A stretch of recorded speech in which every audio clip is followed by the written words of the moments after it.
All right. We're live over here. We're live. Hopefully we're live over there. This shirt, Duluth. Is it a Duluth trading? We got to take a drive up there. Before you did. That's great. A lot of people did. We need to get take a little road trip up to Thornton to that store because I want to check out all the different types of shorts they have. Before Daddy needs to go short shopping. 4 July. All right. Everything looking good? Turn Nicole's mic on. Yeah, turn your mic on, Nicole. Thank you. Oh, Nicole.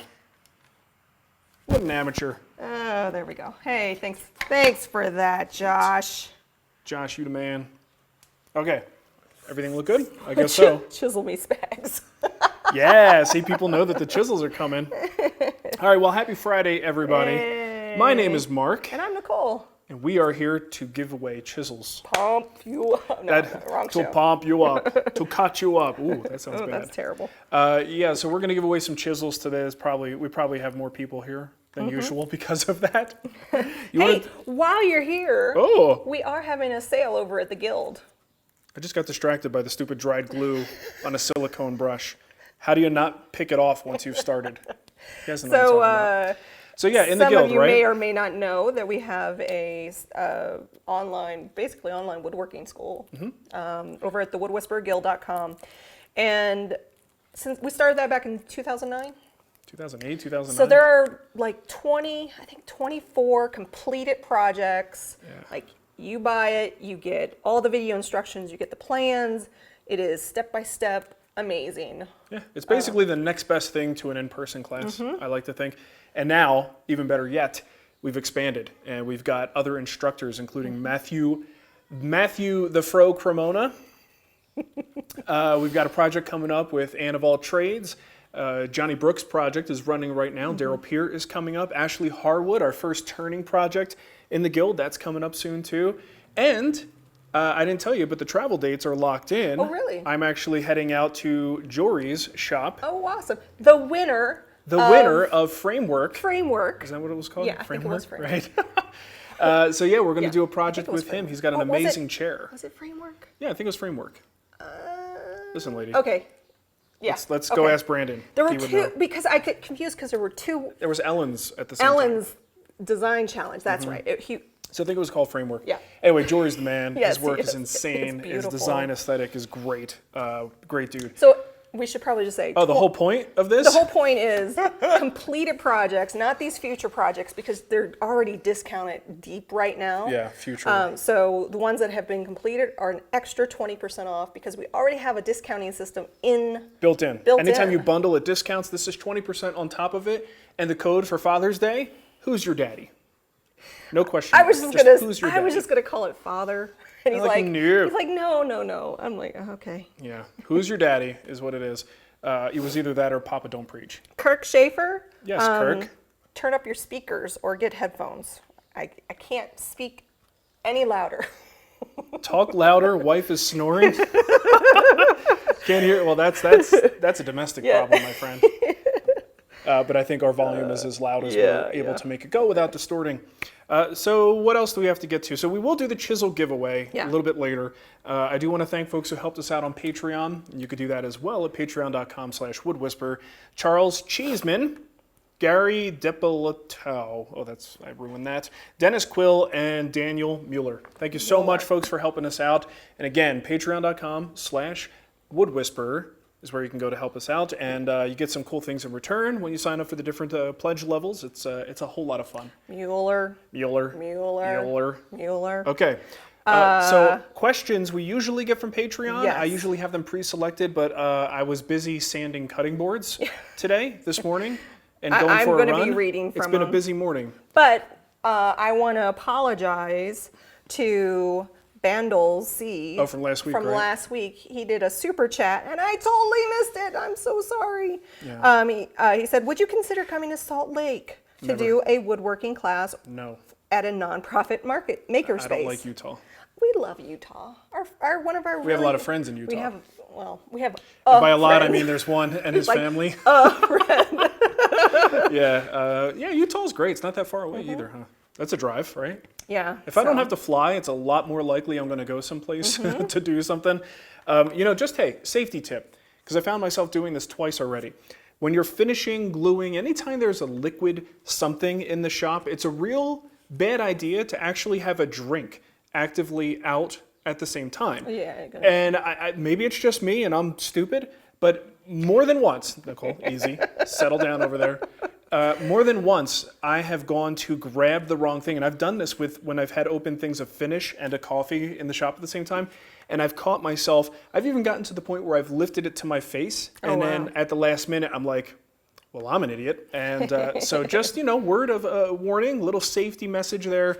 You may not want to drink around liquid stuff. So when you're gluing and finishing, maybe keep the drinks out of the shop. There you go. Your brain sometimes when you're focused on something else doesn't see that. So what are we going to do with these chisels? Oh, you want to do it now? Well, we're not going to give them away right now. You're just going to We'll pick our favorite question. We'll do the one guild project giveaway, and then we'll do the chisel. So we'll pick 2 winners for those 2 different things. And you should say where you got the chisels. Yeah, I'll mention it right now. I mean, we'll mention it again later. So these are, people get upset. It's hilarious when I say Narex.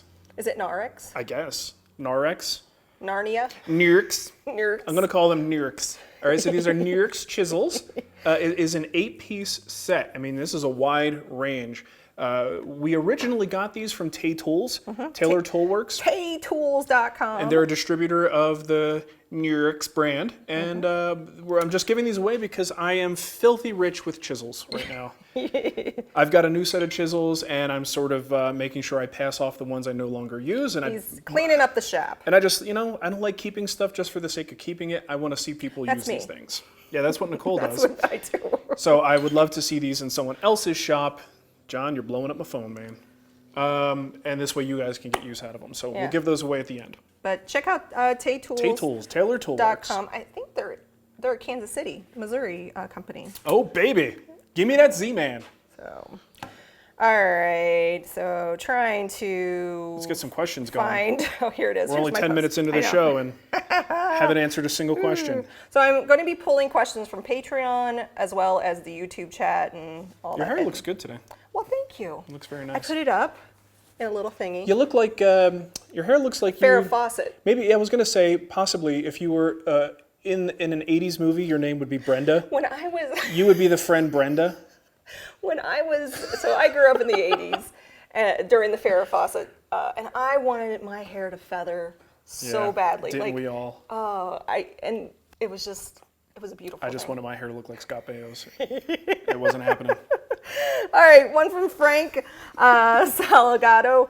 Hi, Marc and Nicole. Marc, you once mentioned having an end goal in mind for the guild. Would you mind expanding on that? I'm also curious if where you are now with content creation in the guild is where you're aiming for back when you posted your first video podcast. I'm not going to spend too much time on this because we've already talked about the guild a lot. This is the direction that I do envision the guild going and that I wanted it to go. It hasn't always been the goal. Frankly, Nicole and I have flown by the seat of our pants since day one. Our goals generally never extended beyond the first year, or beyond the next year, I should say. And right now it's a combination of just trying to come up with new ideas, make things exciting, and really what I want for the guild is to be a value proposition that can't be found elsewhere. And now you'll find a lot of people are doing paid projects and actually charging for extensive information on how to build a particular project. That's great. I think it's awesome. The more the merrier. But for us, this is nothing new. So what are we doing now to differentiate ourselves? Quality. Quality in the presentation style, quality in the instructors, and particularly access to people that are really hard to get access to. So the guild is not just a Marc Spagnuolo fan club.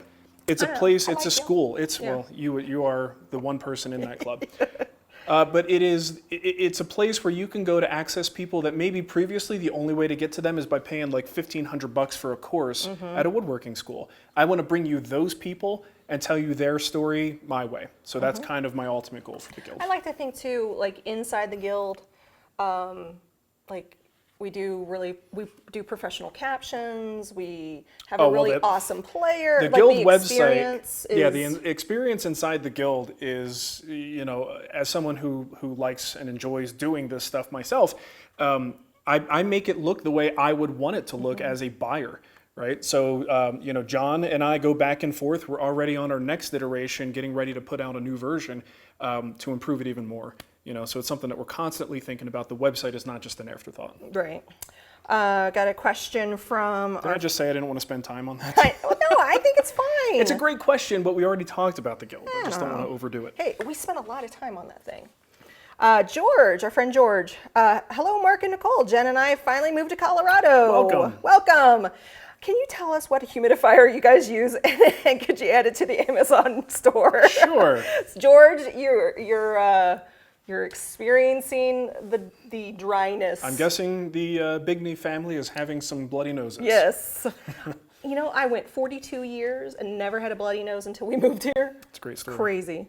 So we use a humidifier called Air Care. I've added it to our Amazon shop. So if you go to amazon.com/shop/thewoodwhisperer, we have categories now, and I started working on categories. So it's going to be underneath Marc Recommends. But I also create a category for glue and finishing and all that. You may also look into a whole house humidification. Yeah. That's what we did because the house is just too big to run a bunch of small humidifiers. But if you're looking for one and for your bedroom at night. Yeah, I mean, where you spend the most of your hours a day, it's not a bad idea. And we did it for years in Arizona as well. But once we moved here, there was already a humidifier. It was broken, but the stuff was kind of there, so we just had it broken fixed. Again, by the way. That leak, don't you remember? No. It's okay now? Let's not talk about that. So yeah, we got it fixed, and now there's humidification that's just built into the system, and that really helps a lot. And it's great not to have to refill it. We got one from Mike Davies. Marc, is there a risk in making things look too easy? How do you balance encouraging people to try things by saying it's really not that hard? Here, let me show you, with also keeping their expectations realistic.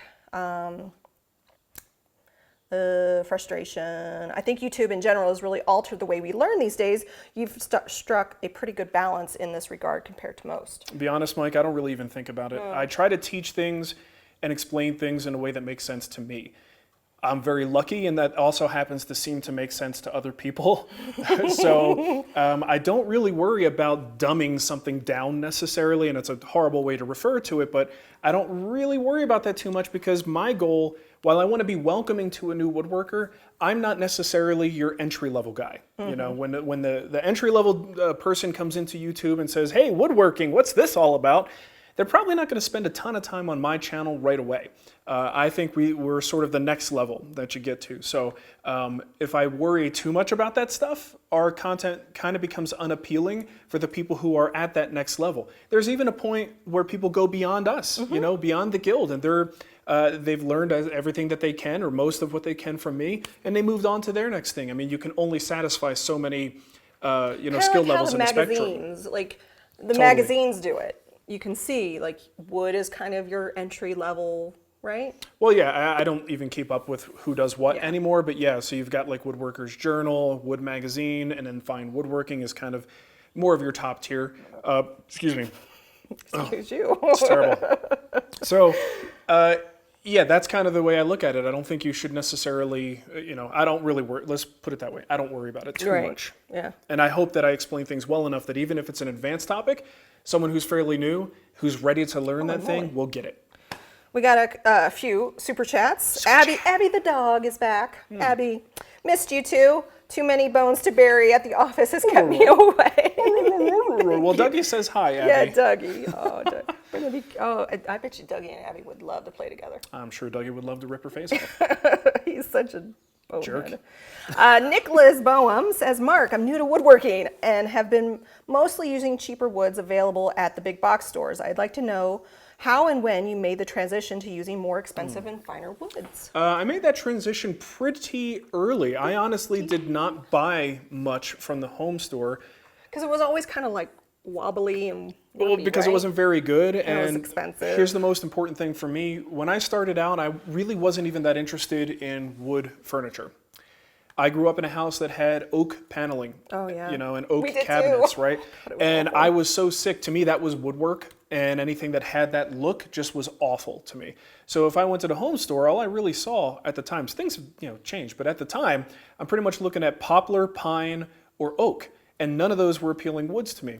But I also was, raised by David Marks. I mean, not literally. I know. As a woodworker, I was raised by watching Woodworks, and I studied Woodworks like it was, a college course. And I was watching David build with exotics. And if he did touch a domestic, it was typically a really high quality domestic, like a maple or something like that. So one of my first projects I ever made, I went to Lane Stanton Vance in California. And was very uncomfortable, had no idea how to ask for wood. And that was the inspiration that and then subsequent visits to other places. But that was the inspiration for the fourth video we did, Lumbering Feeling, where I was really uncomfortable buying real hardwood. So it was super expensive. I mean, at the time, I just was like, this stuff was gold. I was afraid to cut it, and I know a lot of you have been there. But I quickly got over it, and I bought myself a nice 8/4 piece of birch, and it was interesting because I didn't understand anything about blotching at the time, so I stained this piece heavily, and it was blotched like you would not believe. And there's a fine line between blotch and figure, right? But this, now that I look at it with an experienced set of eyes, it was an unattractive, excessive blotch. But I'm pretty sure Matt, I think he still has that nightstand, doesn't he? I think so, yeah. Yeah.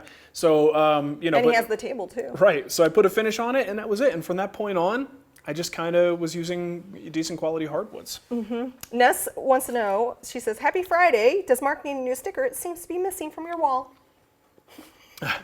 So we had to take some promotional photos for Titebond, and just out of respect for one brand, we didn't necessarily want other brands or other distracting things in the background. So we took some stuff off the wall. And unfortunately, it didn't survive. I mean, it stuck good. Yeah, it stuck good. So all this other stuff is on here either with screws or just kind of placed up there. So unfortunately, it had to come down. Sorry, Ness. This is also why when people offer me like stickers, I usually turn them down because I'm not going to put them all over the wall. Because at some point I have to take them down, and it's a whole thing. Yeah.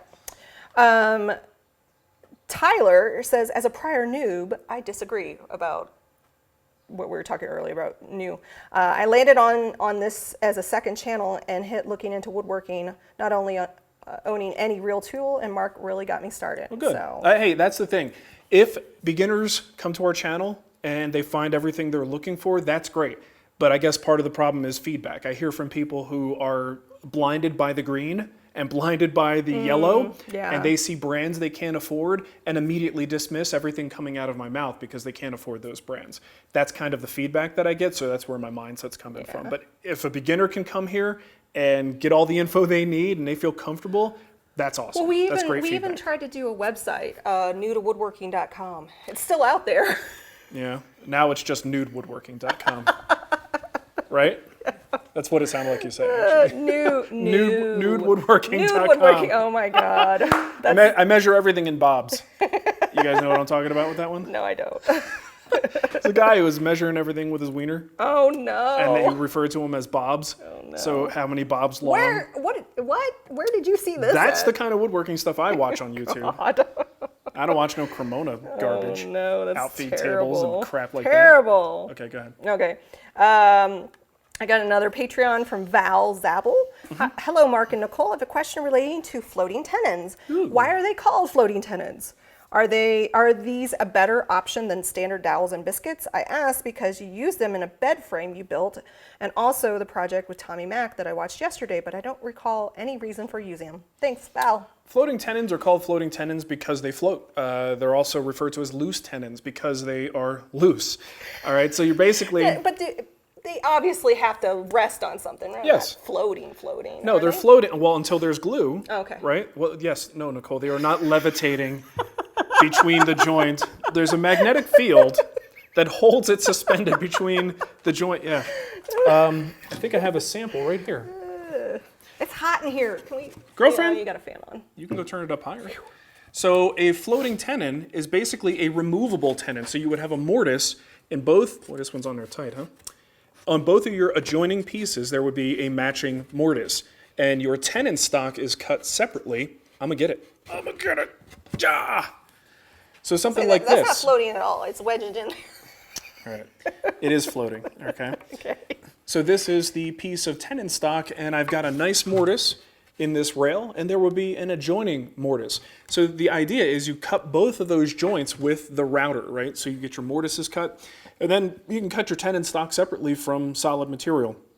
So what was his question? So why, I guess compared to something like dowels and biscuits, it's another way to do it, right? So integral tenons are when you actually have the tenon as part of the rail like this, so it would already be attached, not with glue, it would just be part of this board. Loose mortise and tenons give you a little bit more flexibility there. In some cases, it's easier to cut them. There's different reasons to do it. I would say that a true loose mortise and tenon joint is going to be stronger than your biscuits. Certainly, biscuits don't penetrate that deep. The biscuit itself is nowhere near as strong and sturdy as this piece is. You don't get as much glue surface. Dowels can be pretty good too, but I honestly would generally say that the good quality loose mortise and tenon joint is going to be stronger than dowels. There may be exceptions to that because dowels can be pretty strong, right?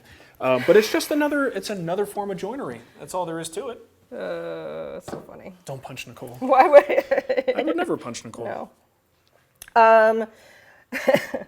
Let's see. Josh Luther, question. How do you deal with kids who interrupt you while you're running dangerous power tools? Do you put things in place to prevent this or just deal when it happens? We did put something in place. A lock? A lock.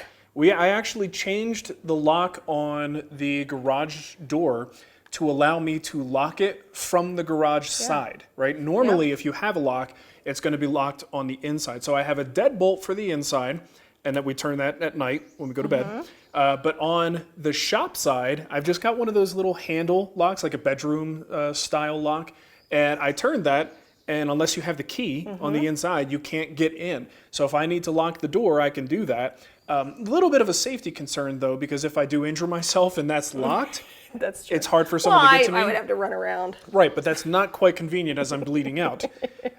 So it's possible. So the lock is really helpful. Our kids at this point, this may change over time, but generally speaking, unless we're both in here, the kids don't come into the shop. Well, and I think why did we do that? There was something. The lock? Yeah. We did it because we were doing live shows, and when I do the live broadcasts at night, that's when it's a problem. Yeah. Here's the other thing: I very rarely work while the kids are home, so it's usually only on the weekends if I'm in a time crunch that I'm even in the shop doing woodworking. But there's so much in the house for them to be. You keep them busy enough. I don't know. They're obsessed with you when they can't find you. Well, I mean. Look at all this, Nicole. Where's Daddy? Where's Daddy? Daddy is an amazing superhero. But generally speaking, somehow, I don't know what Nicole's doing in there. She's feeding them candy and stuff all night. But see, she does something to keep them busy. So it's whether they're watching a show or doing some crafts or whatever. Yeah. So, but the key is, I usually don't work while the kids are home. I mean, literally, as soon as they come home, Nicole brings them home from school and daycare. I go, hey guys, what's up? I stop for a second. I say hi. I'll be in 5 minutes, and that's usually the end of my workday. John Odeska wants to know: can Canadians participate in your prize giveaways? Canadians? Most of the time, yes. So, like with this one, yes. It's up to the manufacturer. It really is up to the manufacturer. So yeah, the guild giveaway that we're doing right now, we're giving away the Dima hammer and the Walrus Oil. Dima hammer? That's guild only, so you have to be a guild member to enter that one. But that is Canada. That is Canada, as well as on the free site, the jet thingy. Sliding compound miter saw. That thing. That's open to Canada as well. So if you go to thewoodwhisperer.com/giveaway, you can enter that. Some good questions here. How was the New Jersey trip? Fantastic, Jordan. The pizza was just to die for. I brought home, for whatever reason, Entenmann's, they don't make the coffee cream, like with the cheese-filled cakes on the West Coast. You can only get them on the East Coast.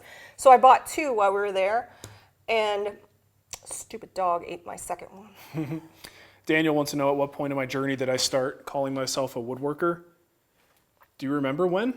You were very uncomfortable. Like, there were times, master craftsman, and you're like, no, or something like that. Oh, well, even today, I would never intentionally call myself or let someone call me a master craftsman. Right. That is uncomfortable. Honestly, it was probably the first time I accepted money for a woodworking thing. because woodworker is very general and generic, and it doesn't imply skill. It just says that I can do stuff with wood. So as soon as someone was willing to pay me for something, that's kind of when I started to say, yeah, I woodwork as a hobby. So Michael Taylor says, is the Walrus Oil better than tried and true? Aren't those two different things? Kind of two different things. So your tried and true oil is a polymerized linseed oil. So it's been through a treatment process to help that linseed oil cure. Over time, you just keep using it. It sort of builds up more protection. And they also have like a beeswax mixture, a couple different formulations. Walrus oil is all a play on mineral oil. Mineral oil is a non-curing oil that stays in liquid form. So it's a very different product. I would not generally use Walrus oil on furniture projects. I would use tried and true on furniture projects if that's the kind of finish you want. I was looking into the Walrus oil stuff. They sell mineral oil, which is kind of your standard mineral oil with a little bit of vitamin E. You could buy that from any brand. Their cutting board oil is probably the only product that I've seen that has a little bit of a differentiating factor to it, and it's because it's got coconut oil in it. So it's mineral oil, coconut oil, and vitamin E, right? And a lot of times you'll find mineral oil, butcher block oil, things like that, that are most of the time just what they're calling their pure mineral oil, where it's just the mineral oil and vitamin E. So they've added coconut oil. I don't know how much of a difference it makes. I haven't used it. Yeah, you haven't used I've it got yet. a couple cutting boards that I'm kind of cleaning up, and I will oil them. But honestly, when you were talking about mineral oil finishes, it's kind of all similar to me. If you like what they're doing and you like the brand, then it seems pretty good. But I'll be honest, it does seem like a pretty fairly redundant product set for things that are already on the market. That doesn't mean it's not good. It just means that I don't know that they're necessarily breaking new ground with those finishes. But I do like the packaging, and I do like the thought of squeezing oil out of a walrus. That gets me excited. Abby the dog actually mentioned you bringing up the Samsung Smartthings door sensor. So if a kid opens a door, you get a notification on your phone. And we've actually had that come in really handy a few times. Our dog likes to jump the fence, but when she jumps the fence, she likes to come up front. Well, that's actually the Ring doorbell. Oh, that's the Ring doorbell Yeah, that that's lets us doing know. that. We're like, dang it, Millie. So first thing she does is she circles the house, and then she comes to the front door, which makes a chime on our phones as well as in the house. So it's really funny because it's a lot like Millie is ringing the doorbell.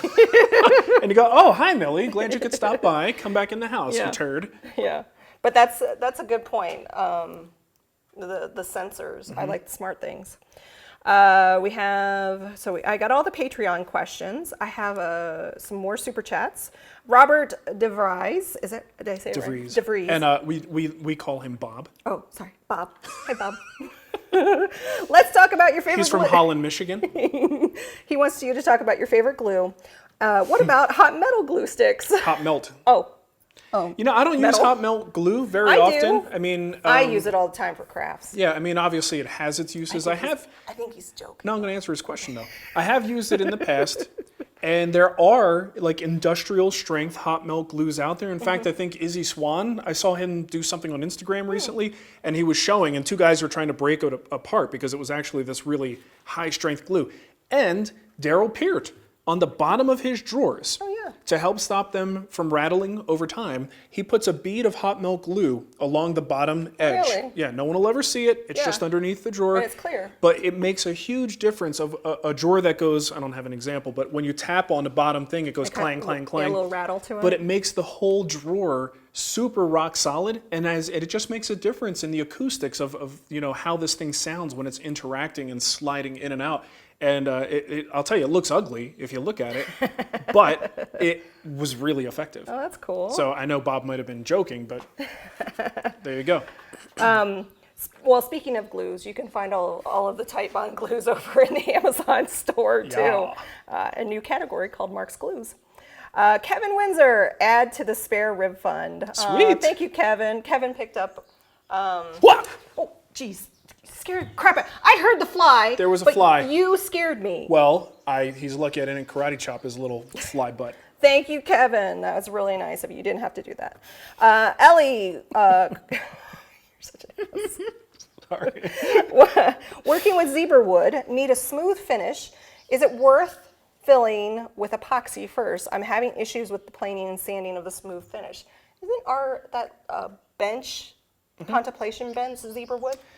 It is, and I'm just curious why you're having a problem with it. I mean, it might be temperamental in terms of hand planing or something, but it should power plane just fine, and it should sand just fine. So maybe switch up what you're using. Maybe there's too much pressure if you're using a power sander. Go with a sanding block instead. There's really no reason, any wood for that matter, that should be giving you a problem in terms of just kind of keeping it smooth and flat. Just by sanding. So I'd have to investigate what might actually be going on there. I don't see any reason to sort of pre-seal it with epoxy. He says he doesn't have a power planer. Okay, so he's hand planing. Yeah. That could be why. Well, he's getting a lot of tear out. yeah, it could be temperamental that way. So you may just try, I don't know what your options are with blades and hand planes, but sometimes using, that's why I like my low angle jack, because I've got a bunch of different blades. I could change the angle of attack. So if I'm working with a real temperamental species, I can change that blade and actually wind up with a smoother cut. I don't know if that's an option for you, but that's something to look into. Consider scraping. Get it as close as you can. Take the lightest cut that you can and sharpen that blade as good as you can. And then once you're done with the planing process, switch to scrapers and see if you can't use those to kind of get rid of any little bit of tear out that you have. But it can be temperamental, and unfortunately, if you don't have a power planer, that's usually what I use. So that's my my fail-safe. Cody wants to know what's your thoughts on having both drill and impact rather than just drill. Well, I like having an impact driver. Impact drivers are much more fun to use, and I've got one right over here. So if I'm drilling holes, just regular drill bit holes, or a lot of times for stuff in the house. How about don't put that in my face? It's not a real gun. I Nicole. know. I still don't want it near my face. Okay. It's not even loaded. So yeah, if I'm drilling holes or just like stuff around the house, I just use a regular driver. This one happens to have a hammer setting on it as well. This works really nice. But if I'm driving screws, it just, I find that the impact driver is just so powerful, right? And you actually have to be careful because you can go way too far and actually crack and go right through the board. But with this guy, it just, you know, even if you're at an awkward angle, you just get a lot of power with this thing. So I like having both. So if I'm actually driving a screw, this is what I'm going to use, the impact driver. If I'm drilling holes, I'm going to use my regular drill. I have one from Josh Rannett. What's your favorite go-to quick gift project? Not a fan of cutting boards since it seems like a gift of disappointment when not taken care of. Oh, that's a good point. Cutting boards. I don't really have one. In fact, this year... You need to make 3 small projects. Listen, lady. I got to fix the steps. I got to make 3 small projects. The list never ends with you. I know. I actually have to think about this because I missed it last year, but I do not want to miss it again. I want to make gifts for our immediate neighbors for the holidays. And I don't know what I'm going to make. And I don't want to do cutting boards because I agree with you. Cutting boards can be a maintenance nightmare. I really like the pencil holder thing. That was really nice. Yeah, a little office doodads. Little office. I mean, I use mine all the time. A tablet holder. A tablet holder. Like that you can put your phone on or a tablet and charge. I mean, the thing with a cutting board is it does require a lot of maintenance. The fancier you get, the riskier it is because a lot of times these cutting boards are just a mess of internal pressure and it like they can go haywire on you. Now, I've taken care of this board. I haven't oiled it as much as I probably should. This was my gift from Mr. Alex Snodgrass, and you can see it's a very complicated pattern. But with all of these little glue joints in there, there's a lot of potential failure points, right? So I actually lost a chip out of the corner today. I was actually cleaning this up and getting ready to oil it, and I lost a chip out of the corner, and all of these little partial diamond shapes, they're all starting to separate at the glue joint. Bummer. It's just the nature of the beast. These things are gorgeous, but if you actually use them, and we use this almost every night, cutting vegetables and stuff, it will take, it's going to take a beating, and you're right. So it's a little bit hard to gift these things because you may be gifting some disappointment later. I love all the suggestions that's coming into the chat room. Read them because I did a terrible job. Tea light holders, anything to really turn, like a bowl or... Stuff is good because it's fast. Yeah. If you go, my handmade holiday gift guide on our website has a ton of examples of really quick boxes. You can also, I'm sure other companies sell them too, but Rockler is really good at this. They have a lot of kits that you could make stuff with. So they'll give you like the metal components to Pens, like a pepper mill. Or a pen. Yeah, or like a Everybody loves gumball pens. machine. Yeah. Barbecue tools. I don't know if they still sell that one, but they had that kit where you basically, Wah! It was on my head, Nicole. Yeah, good. It's a fly. It's not like it's a wasp. I'm going to make them suffer. And the barbecue tools, you could kind of put the whatever wood you want and put that into the handle. Oh, you know what? It might be expensive, but if you really like your neighbors, go to Ron Hawk's site. Ron Hawk has a couple of knife kits, and you can actually make the handle for a kitchen knife, a chef's knife, and it's a really good knife. So that's something to look into. So he sells the blade. Yeah, so he's got knife kits down here. Oh, there you go. Wow, that's cool. Kitchen knife kits. Nice. I'll put the link in the chat. Right? And who can't use a gorgeous kitchen knife, Yeah. with a custom handle on it? All right, there you go. Hawk Tools. HawkTools.com. Everyone was kung fu fighting. Andy Sims, this isn't for Mark, it's for Nicole. She seems nice even after being around Mark every day. What's this crap? What are you talking about? Thank you, Andy. You should see her. And when she's not on camera, she's like little hurricane. Little Hurricane Nicole. Okay. Running through the house, beating everybody up. No, you're silly. Crash 24210. Getting ready to make some living room furniture. Sweet. I only have a table and miter saw. What are some tips to help keep the pieces looking too heavy and bulky? I think it's from. Yeah. Well, okay. It's a little bit tricky because you told me that you have two tools and then you asked me a design question. So I don't know that you're looking for tips about how to use those tools so much as how to make your pieces not look heavy and bulky. To make them non-bulky, you would say bandsaw. Yeah, but you could still trim them down at the table saw. That's only if you have to do curves. Yeah. To keep something looking from heavy and bulky, a good idea is to, I don't know if you use SketchUp. If you don't, draw it on a piece of paper. Try to sketch these things in some sort of scale format so you can actually see relative proportion size of parts.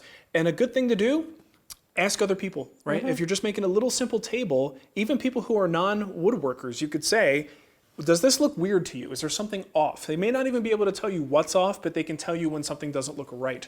And then you could try to show 2 different versions or 3 different versions. So a lot of times, if I'm not sure about a size, and this is actually a trick that I believe I learned from George Walker with his design stuff, draw 3 versions. So basically, you're going to look at one that you know is too big and one that you know is too small. And then something that you think's right around the middle. And then you can kind of survey people and ask their opinions.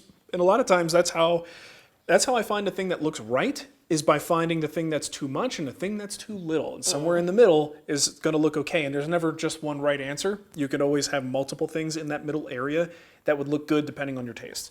But if you can get some kind of drawing, even go into a forum, prepare yourself because there could be a lot of dummies there. But try to say like, hey, does this look too bulky? And just get a couple of opinions. Yeah. Rich Tapper, I'm coming to Denver in July for a week and wondering what woodworking places do you recommend to check out while I was there. Rich, I'm going to tell you if you're on Facebook, some people aren't. Denver Woodworkers and Makers group is a group that I manage, and we have a spreadsheet of all kinds of things. But you could also local resources. Yeah. Definitely check out CS Woods. They're pricey, but it's just fun to go in there. They specialize in slabs and just have a ton of material. Like all of the walls are lined with 20, 30 foot long conference table style slabs. The place is drool worthy. It's very fun. So that would be my recommendation. You've got Austin hardwoods. I mean, most of what I'm going to recommend are wood suppliers. Well, I mean, we have a Rockler and a Woodcraft. I remember there was a day that you got excited about going to Rocklers when we would go on trips. Well, yeah. To visit that local Rockler. Yeah, just to visit the Rockler or the Woodcraft. Oh, yeah. what a dork I was. But yeah, absolutely. That could be fun too. Yeah. John Odeskruck, have you used varnish blends like tried and true varnish oil on your cutting boards? Does the finish chip off when you cut the board? You haven't, have you? Okay, I have. And you have. Tried and true varnish oil is not varnish in the way you and I think of varnish. It is not going to develop an extensive thick film. Tried and true varnish oil acts, if you've ever used boiled linseed oil, it is going to act 100% the same, just in terms of how it goes on the surface, what it looks like after you're done. Now, the good thing with the varnish oil is they have, again, it's polymerized linseed oil. It should theoretically dry a little faster and actually get to that point of curing a little bit quicker than just like a pure linseed oil, for instance. But if you're expecting this thing to go on like a polyurethane, you're going to be very disappointed with that product. It is not the same thing. So absolutely, I still, to this day, I mean, with all the things that I've done with food items, I think tried and true is one of the best finishes because it is completely food safe. They aren't adding thinners or plastic resin to this stuff. The varnish oil, it's a little bit confusing to me because I know they claim that there are resins in there, but when you think of resins, you think of poly. And this stuff just does not act like that at all. It acts more like a pure oil, right, Nicole? So just understand what you're getting when you go into that. And I still think that's probably one of the best food safe finishes that's out there. I still am not that big of a fan of the mineral oil based stuff because I don't want my cutting board to be greasy or wet or need to soak in a bath of mineral oil and then leach out oil constantly. Like, that's just a pain. I want something that goes into the grain, kind of solidifies and cures, and then I could retreat it whenever I need to. Bob did another super chat and he wants to know, is there a way I can send something like a super chat from the Patreon site? I was told I can only donate from YouTube. For super chat, for like one but super chat is 100% a YouTube thing. So somebody asked me about a one-time donation. Like they just wanted to do a one-time donation. Yep. And that's your PayPal account. Don't you have that set up? thewoodwhisperer.com/support. Oh. Go there. There you go. So I believe on thewoodwhisperer.com/support, we have listed all the different ways that you could help support what we do. And Patreon is listed there. And then there's a link on the right that says donations in any amount. Okay. We actually don't usually encourage people to do this anymore because we have so many things that you could either buy from us or projects you can get in the guild that I would much rather you pay for a digital product and get something in return. So we do have it there, and it is through PayPal if you want to make it just a straight donation. But I'm just a lot happier when I see people actually getting something in return for their money. Well, so thank you for the question, Bob, because I meant to ask Mark too, because I was like, I don't know where it is, because somebody was asking me about a one-time donation. So let's take the problem is when you give away stuff, I get a crap load of questions. Oh, okay. So well, we got to do the giveaways now. No, so. we're not doing them till I'm done with the. We're not doing them. We're not doing them. Ankush Kapoor, that's for you, Mark. You can stop whining now. Oh, well, thank you, Ankush. I appreciate it. See, someone likes me. Yeah, somebody. Jeffrey Smith didn't write a question, so I'm going to look in the chat to see if. Don't do another super chat. I'll get your question. Just type it in the chat. We'll try. Mike Ayas, tips to get some confidence for the new process/method that you're not fully comfortable with yet. Need to do a mortars for hinge, but can't mess it up. Practice pieces. Grab some scrap and just go at it. There's really no substitute for trying. I've always been a big advocate of jumping into an actual project that matters because it's funny what happens with your brain when the end result actually is impactful. And it's a mindset thing. So maybe it's just me and how my brain works, but I find that when I'm actually working on a project and the stakes are high, I tend to get better results and I tend to learn faster. That said, there is nothing wrong with taking a couple pieces of scrap, and if you're just talking about hinge mortises, you don't need big pieces, so it doesn't have to be wasteful. Try it a couple times. If you can execute a perfect hinge mortise or a near perfect hinge mortise at least once or twice on a piece of scrap, then there's no reason you can't do it on your workpiece, and your confidence will be there when you actually go to do it. So practicing on scrap is definitely the way to go. Even to this day, if I'm doing any operation, I just did a bunch of stuff, had to do some reshoots for the book, making some half laps. Well, I don't just go right to my final work pieces and make those cuts and try to get them to fit. I'm using scrap wood, and the scrap wood's milled to the same thickness as the actual work pieces, and I will cut it on the scrap wood first. Only after I'm absolutely confident that I have the right measurement and the right settings on the scrap will I go to my work pieces, and that's just something that's part of my process. Tom says, hey Mark, I'm going to need those underwear back. I got your underwear, Tom. I'm I'm wearing them right now. That's also why things are just a little itchy. Stumptown Woodworks. Tried and true varnish on a dining or coffee table. Is it going to require refinishing often enough to be a pain depending on use? Yes. Like they are no VOC. Yeah, it's no VOC, but it will be a pain because it's going to be a relatively dull appearance. Again, treat it like it's an oil, just a pure oil, and that's where your expectations should be. So it is going to dull quickly. It's not going to be really super protective. The good thing though is it's super easy to refresh. So if you do get dents or scratches, you could very easily lightly sand. You could even spot sand the surface and hit it again with some fresh material and it'll be fine. This is not going to be a product that's going to be comparable to something like Armor Seal or Water Locks. Not the same thing. So I have two questions, one from Gimme Meyer 321 and one from Don T. Do you prefer card scraping by hand with hand or with a scraper plane? And Don T wants to know your most fun hand tool to use. Yeah, I mean, silk shave. So I do like to use both a card scraper and a cabinet scraper, but I typically use the cabinet scraper on wider pieces and panels, right? Because it's almost operating a little bit like a hand plane, so I've got that sole that helps me keep everything flat. So I do like to use it on panels. The card scraper I can also use on panels, but it's a little more fatiguing on the hands, so a big work surface tends to be very tiring. But I find them to be a little more versatile though, because I can get them into tight places. So I use them both, just depends on the application. Just FYI, I understand that there's a ton of questions coming at me. If I skipped it, I didn't do it on purpose. It's just, It's just because she hates you. No, it's because I'm just getting bombarded. It's going pretty fast. It's going really fast. So my favorite hand tool, probably the chisel. The humble chisel. A good sharp chisel can do amazing things. And you just did a video on I did a video on chiseling corners. Chiseling corners. Just if you have a good sharp chisel and you know how to wield it, you can open up all kinds of doors. And also you can solve a lot of problems.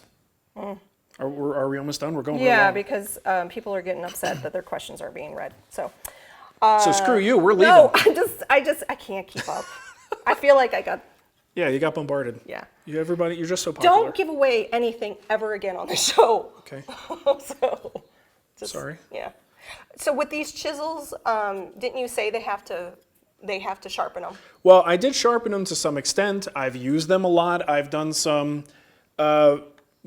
things you might not normally do with chisels, all right? So just be careful with them. They will need to be refreshed. Some of them are actually in really good shape. Some, on this is one that is really bad, the 20 millimeter one, because I was cleaning up epoxy around steel dowels, and I sacrificed this guy. So you're probably going to want to work this one a little bit more than the rest. They're not in bad shape, though. You'll just want to give them a little love when you get them. So can you pick a winner? Or how do you want to do it? Yeah. Oh, Steve does stuff. I did a super chat. My kid could go another day without food. Oh, Steve. Steve. That is not nice to your kid. It's all right. Kids are overrated anyway. So you want to pick one? How are we going to pick one? I don't know. You were supposed to be the mastermind behind this stupid thing. I have my way of doing the giveaways. You have yours. Well, Nicole. So just another reason for you to give me crap. I'm trying to think. I can never remember the questions that we just answered. I got a whole bunch right here. Let me see. Oh, I didn't do Rob Franz. I copied it. Do you have any recommendations on a good coping saw blade? I don't. I actually don't. I've never really purchased a coping saw. No, I have coping saws. I just have never purchased replacement blades because I don't use it that often. Oh, okay. Let's see. What have I seen? And then you also have, I have two places that I've pulled questions. So all of these. Go from the super chats. And then let me see those. I got 3 of them then, because I also have all of these. Okay. I like Mike Davies' question. Yeah, I'm sorry, Mike. We've already given him stuff. Oh, Mike won something already? Yeah. That's the problem with the Patreon ones, huh? Can you just pick something random from the chat room? Go ahead, go to the chat room and move your mouse, scroll down. You know what? I'm going to give it to Andy Sims. Oh, the guy who gave... Oh, that's not cool, Nicole. It is cool. You told me to pick. I'm picking. He buttered me up. Andy! Fine, Andy Sims wins the chisels. And who gets the guild project? The Nurix chisels. We'll give it to Ellie. The one, the design guy. The design. Which one's that? So the guy who only has 2 tools and then asks the design question. Okay. There you go. Crash. Because guess what? In the guild, we actually do talk about design. Crash 24210. Shoot me an email at nicole@thewoodwhisperer.com and I will get you set up in the guild if you're not already. And Andy Sims. You jerk. Shoot me an email. Hey, you put this stuff on me. That's what you get. Yeah, it is. Nicole@thewoodwhisperer.com and we'll work out getting these chisels sent to you. Sounds good. All right. Well, enjoy them, Andy. Don't cut yourself. What is that? Everybody's like, oh, so close. And another Andy. Different Andy. All right. Hey, thanks for watching, everybody. Remember, if you want to go to Patreon and help support the show, patreon.com/woodwhisperer. Do we have an evening show coming up? Yes, we do, but not next week because I'm going to be out of town. So you're gonna do the show on your own. Oh. Too bad. You guys have to endure me alone. No one's gonna show up. But we'll do a PM show at the end of the month. Okay. Yeah. So we'll have our nighttime show coming up soon. That'll be fun. And I guess that's about it. Have a wonderful weekend. Yeah. And we'll see you next week. Bye. Peace out. I'm hot. It's sweaty in here. I'll say. I need a little box fan.